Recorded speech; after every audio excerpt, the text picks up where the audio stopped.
आज हम आप सभी लोगों को अल्बर्ट आइंस्टीन के बारे में बताएंगे। इन्होंने 50 से अधिक शोध पत्र और विज्ञान की अलग अलग किताबें भी लिखी हैं, जिसकी वजह से 1999 में टाइम्स पत्रिका में इनको शताब्दी पुरुष घोषित किया गया और ये एक सर्वे के अनुसार ये सर्वकालिक महानतम वैज्ञानिक माने गए थे। इनकी बौद्धिक उपयोगिता को देखते हुए आइंस्टीन शब्द को बुद्धिमान का पर्याय बना दिया गया है।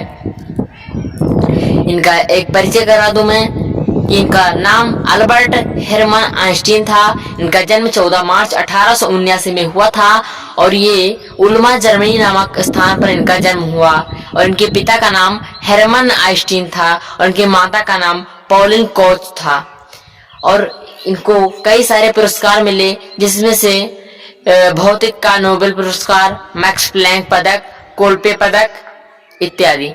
और इनकी जो मृत्यु हुई ये 18 अप्रैल 1955 में हुई थी। अब हम आपको सही से विस्तार से बताएंगे इनका जो जीवन था। पहले हम आपको प्रारंभिक जीवन यानी कि अर्लियर लाइफ बताएंगे। ये विश्व प्रसिद्ध अल्बर्ट आइंस्टीन का जन्म 14 मार्च 1879 को जर्मनी के एक यहूदी परिवार में बूटमबर्ग नामक स्थान में हुआ था। इनके पिता का नाम हेरमन आइंस्टीन था, जो कि पेशे से एक इंजीनियर और सेल्समैन थे। इनकी माता का नाम पॉलिन कोच था। आइंस्टीन बचपन से पढ़ाई में अव्वल थे, लेकिन बचपन में आइंस्टीन को बोलने में थोड़ी दिक्कत होती थी। इनकी मातृभाषा जर्मन था, लेकिन बाद में इन्होंने अंग्रेजी और इतालवी भी सीखी। इनका जन्म तो जर्मनी के उल्म शहर में हुआ, लेकिन इनका परिवार 1880 में म्यूनिख शहर चला गया।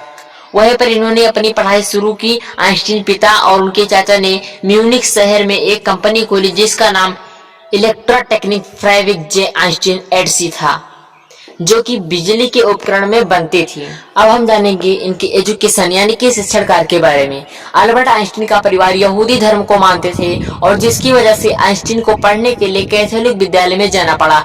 आइंस्टीन की मां को सारंगी बजाना आता था। इन्होंने अपनी मां से सारंगी बजाना सीखा, लेकिन बाद में इन्होंने इसे बजाना छोड़ दिया। बाद में 8 साल की उम्र में आइंस्टीन वहां से स्थानांतरित होकर लुइसफोर्ड जिम्नेजियम चले गए, जहां से आइंस्टीन ने अपनी माध्यमिक शिक्षा और उच्च माध्यमिक शिक्षा भी प्राप्त की। सन 1895 में आइंस्टीन ने स्विस फेडरल पॉलिटेक्निक की परीक्षा दी, जो कि ETH के नाम से जाना जाने लगा। उस वक्त इनकी उम्र 16 साल थी, लेकिन गणित और भौतिक के विषय को छोड़कर बाकी सभी विषयों में फेल हो गए थे और अंत में वहां से प्रधानाचार्य की सलाह पर वे स्विट्जरलैंड के आरू में आर्गोवियन कैंटोनर स्कूल में चले गए।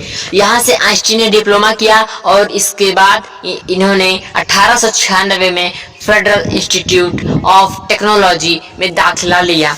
सन 1900 में अल्बर्ट आइंस्टीन ने फेडरल इंस्टीट्यूट ऑफ टेक्नोलॉजी से ग्रेजुएशन किया। सन 1902 में इन्होंने मरियत नामक लड़की से शादी कर ली, जो कि इनके साथ में ही पढ़ती थी और इन्होंने प्यार के कारण इनसे शादी की थी। शादी के बाद इनके 2 बेटे हुए। आइंस्टीन ने वहां से डॉक्टरेट की भी उपाधि ली। अपना पहला विज्ञान दस्तावेज इन्होंने लिखा। अब हम आपको बताएंगे कि अल्बर्ट आइंस्टीन का करियर और उनकी खोज यानी कि invention and career.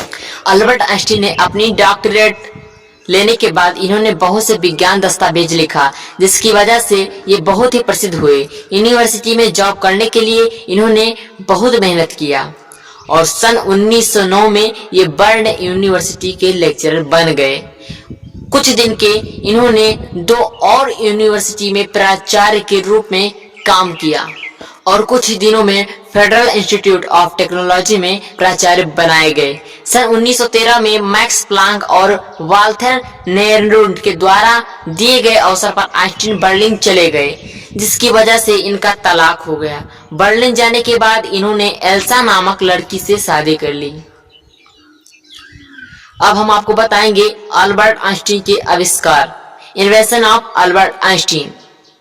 Albert Einstein ने अपने जीवन में बहुत से आविष्कार किए हैं, जिनकी वजह से वो पूरे विश्व में प्रसिद्ध हुए हैं। उनके कुछ खोज इस प्रकार हैं। E=mc2। अल्बर्ट आइंस्टीन के द्वारा प्रमाणित द्रव्यमान और ऊर्जा का ये समीकरण है, जिसको आज न्यूक्लियर ऊर्जा के नाम से जाना जाता है। अब हम आपको इनकी स्पेशल थ्योरी ऑफ रिलेटिविटी के बारे में बताएंगे। आइंस्टीन ने एक थ्योरी में गति और समय के संबंध को समझाया है।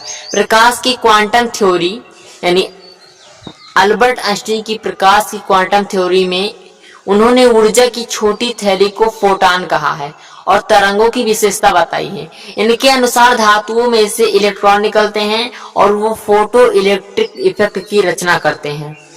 इसी थ्योरी के आधार पर टेलीविजन की खोज भी हुई थी। अब हम रेफ्रिजरेटर की खोज पर चलते हैं। ये आइंस्टीन का सबसे छोटा खोज था।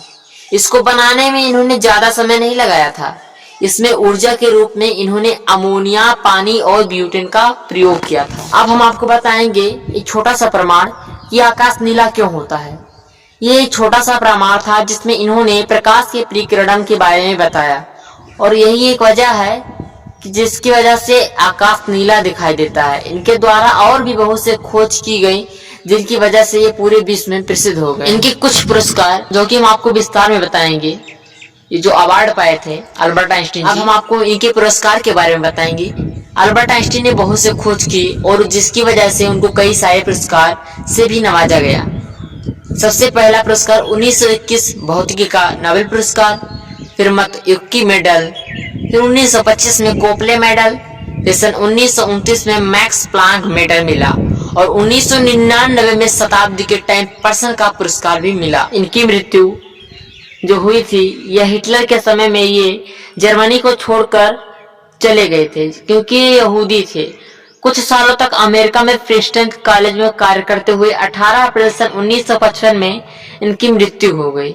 दुनिया के महान वैज्ञानिक जिन्होंने अपने ज्ञान से दुनिया को बहुत कुछ दिया है और उनकी खोज को कभी भी भुलाया नहीं जा सकता। जय हिंद, जय भारत।